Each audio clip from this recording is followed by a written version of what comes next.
Welcome back to the deep dive. So today we're going to tackle something that, it usually gets filed under philosophy or moral psychology. Right. But the sources we're looking at, they treat it like it's a lesson in fundamental physics. We're talking about the energetic reality of integrity and falsehood. It's a huge topic. It is. Okay, let's unpack this a little. The claim we're exploring is pretty radical. That truth and integrity aren't just, good ideas. No, not at all. They're being framed as the literal, quantifiable source of power in the universe. Yeah. And that they're physiologically life-enhancing. And the flip side of that is that lying isn't just a mistake, it's a destructive act. It actively hurts your body, your mind, your spirit. It's an energetic framework, really, and it kind of moves past just simple moral judgment. It does. I mean, we're talking about the idea that falsehood aligns you with destructive energy fields, while integrity gives you, instant access to constructive power, and that affects everything. Everything from your cells to how you understand the world. Exactly. So to really get this, we have to start with their foundational idea, which is this split between two different energy patterns. They call them power and force. Right. And for listeners who might not be familiar with this specific research, it all revolves around a consciousness scale. Okay, so break that down for us. What's the scale? It's essentially a way to measure the underlying energy of human emotions and thoughts. And there's this one crucial benchmark, level 200. The dividing line. It's the dividing line. Anything that calibrates below 200 is characterized by what they call force. So that's your shame, guilt, fear, anger. The heavies. The heavy, destructive, energy-draining stuff. Yeah, and above 200. That's where you find power.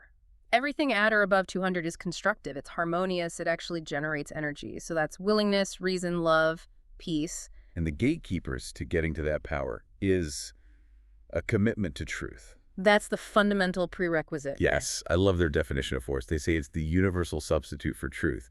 I think that's just so brilliant.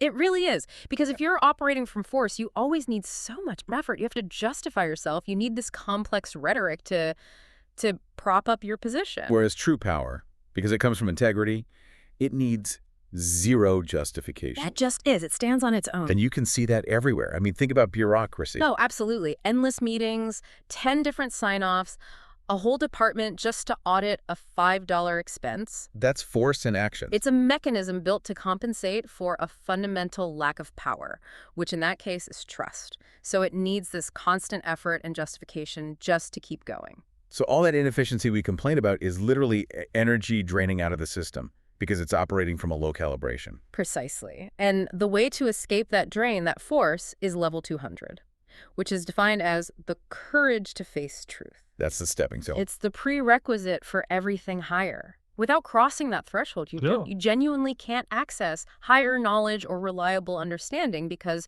you're still stuck in a system of blame and avoidance. Which is why you hear that same principle in, any therapy or self-help program, that you're powerless until you tell the truth. It's a universal law. The moment you stop blaming and just face reality, that's courage at level 200.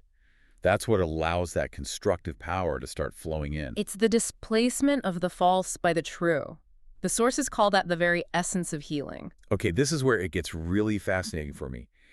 Connecting this philosophy to our physical bodies. The sources claim that the human body is exquisitely sensitive. It can instantly tell the difference between something that's life-supportive, which is truth, and something that's life-destructive falsehood. And this is where the data from applied kinesiology comes in, muscle testing. Right. So what does that data show? It shows that any attitude, any thought or feeling that calibrates below level 200, so falsehood, judgmentalism, condemnation, it makes a person instantly and universally test weak. And just for our listeners, when you say test weak, you mean a literal physical drop in muscle strength. A demonstrable drop, yes. You literally can't sustain your physical strength while you're aligned with one of those destructive energy patterns. It's a powerful claim. Wow. The body is just in constant communication with these energy fields, and the data suggests that if you're persistently aligned with these weak patterns, it results in, disease and biological harm. So those negative attitudes, fear, resentment, jealousy, they're basically, emergency emotions. That's a great way to put it. Your body is basically stuck in fight or flight. When you're chronically aligned with force, your body is pumping out stress hormones that are catabolic. Meaning they break tissue down. They break tissue down. It leads to chronic ill health, deterioration, a loss of power. But the detail that really gets me, The most shocking part is that you don't even have to say the lie. No. The sources say that even secret hostile thoughts cause an immediate physiological attack on your own body. How does that work? Why isn't it about the external expression? Because the damage isn't based on human interaction. It's based on your alignment with the universal energy field itself. The second you hold a negative, dishonest thought, your neurochemistry just reacts So you're poisoning yourself. from the inside out. And on the flip side, when you align with high-power patterns like integrity or love, you release anabolic, life-enhancing endorphins, the ones that build and repair the body. So our thoughts are not just these invisible things happening in our heads. They are potent chemical and energetic actions. And they determine, moment to moment, whether your body is building itself up or breaking itself down. And this leads to a really deep philosophical point. Which is? That consciousness can only recognize truth. Okay, that sounds very dualistic. Yeah. Why can't it recognize falsehood? Is there no room for, a white lie that calibrates above 200? The sources are pretty rigorous on this. They argue that falsehood does not have existence in reality. What does that mean? Well, think of it this way. A shadow isn't a thing in itself, right? It's just the absence of light. Lying, in this view, is aligning with that absence, with nothingness. So when consciousness tries to measure a lie, The testing mechanism just fails to respond because it's trying to measure a null set, a condition that has no true energetic reality. So you align with destruction because that's the natural outcome of the absence of truth. Okay, so if our body is reacting this strongly, what is this constant effort, operating from falsehood? What does that do to our mind, to our ability to think? The mental cost is huge. For people operating below 200, their capacity for reliable understanding is it's fundamentally limited. They're dominated by what the sources call the lower mind. And the lower mind is? It favors subjective opinion. It's constrained by the ego, by survival motivation. It's very narrow. So that means constantly lying makes you less, less intelligent. Yeah. Just more short-sighted. I'd say both, but primarily short-sighted. Your intellectual horsepower gets hijacked by the need to protect your own opinion. You spend all your cognitive energy just justifying a weak position. And the higher mind, where real wisdom comes from. It's just not accessible until integrity becomes the priority. Which brings us right back to that dynamic of force. Because force lacks integrity, it's limited, and so it must always be justified. Always.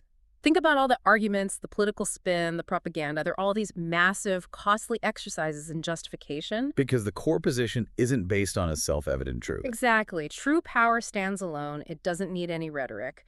But force, operating through falsehood, it always creates conflict. It creates polarization, this costly win-lose dynamic, because it has to move against something. And if we scale that up to the societal level, you can really see why things feel so broken. You can. The systems and institutions that are associated with these very weak energy fields, dishonesty, corruption, they become incredibly ineffective, wasteful, and cumbersome.